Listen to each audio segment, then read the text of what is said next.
So you're pondering whether or not you should buy Corepunk. Here's what I'm going to say. If you are used to Throne and Liberty type rush to the end game, this is not the game for you. If you're not patient, if you're not willing to explore and look for things, and if you expect your map to say that your quest is right here, that you have to go here and do this, then this game is not for you. This game is for exploring, going through your quest logs, listening to everything the NPC says, listening to the dialogue itself, not just skipping through it.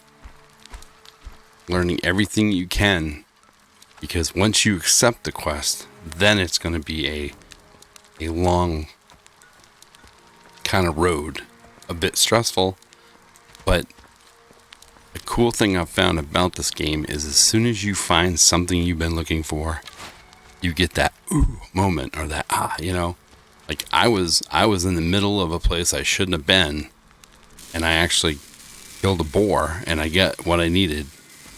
I opened a loot box or whatever, and I got what I needed to complete this quest. So a lot of the quests that you do are going to lead to other quests. So a lot of the times when you go to do a quest, it'll say, this is your reward. And then you'll find that that reward is something someone else is looking for. So the quests, to me, the quests are really cool. And I'll admit, I played this game in Alpha 1. I didn't enjoy it. The fights are too hard for early game. You died real quickly. And when you needed to come back to a fireplace to kind of revive yourself, it took forever. So you spent the majority of your time sitting in front of the fire thing. I have played this game for almost 10 hours now, and I have not. I sat at the fire thing. I think I've used maybe 4 or 5 fireplaces in the very beginning, and then I just played for like another couple hours and I haven't used any. It's all about picking your fights and knowing where to go. Some simple tips. If somebody is fighting 2 to 3 enemies next to a chest, allow them to open the chest. Help them kill the things, but allow them. There's been a couple times where I was killing the mobs, and as soon as the mobs died, someone else opened the chest. And when you open the chest, or barrels, or anything like that, you get the loot. The loot's not there for everybody.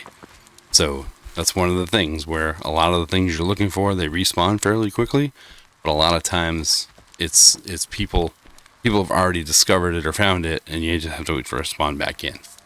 One other tip is over here on the right side of your thing, you have F keys. These F keys are actually a hot bar. So you go into your inventory and you can drag and drop any of this stuff into here, so that you just use your F keys to do it. I've seen a bunch of streamers that haven't been doing that. They've ignored that part of it, and probably because they didn't even know about it.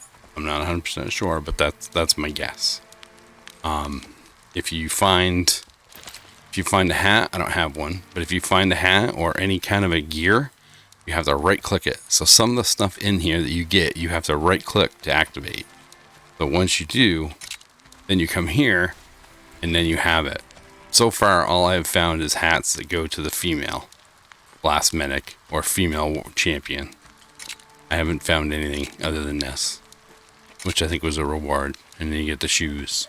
I'm almost to get my mount, so I'm pretty excited about that. But that's pretty much all I got. It's one of them things where I gave this game a lot of crap because the first alpha I didn't enjoy it. The second alpha I couldn't get into it because it wouldn't download. And the third alpha, I forgot my password, and the password reset thing doesn't work. For whatever reason, it doesn't work. I've never gotten an email to reset my password. So I went and bought the game because I wanted to pay tribute to these guys, this dev team that have been working their butts off for, I don't know. I thought I first discovered this game in production in 2017, but it might be 2018.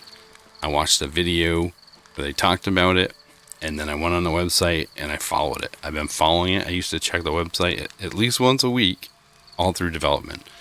Between COVID, between the war in Ukraine, these guys have continued to push through and finally have given us a deliverable game that is enjoyable.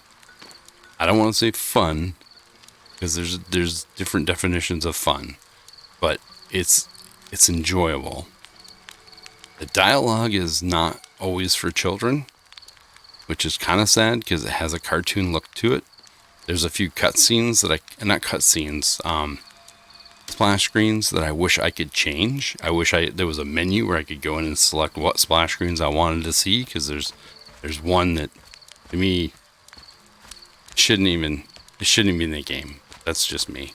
But there's some dialogue that's not age appropriate or whatever. So, buying this for your kids, whatever, it's a game.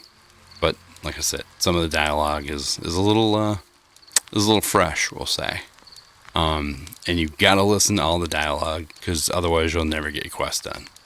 You'll never, they give you hints and clues, and as long as you're listening, you'll be able to do it. So, anyways, that's it for right now. This is my main game. I'm gonna play this game as much as I can.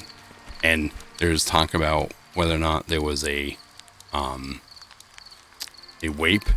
So the only way they're going to wipe now is if there's a major bug, or if they find that somebody is abusing a system or something like that. Then they're going to wipe it. Other than that, whatever you build is what you build, and you'll keep progressing from there. Right now we can only go to level 20. This is the first story, and then the next story will be, I guess, up to level 40. But discovering the map, I pushed way up here in the north just to see what was up here, and this is all level 20 stuff up here.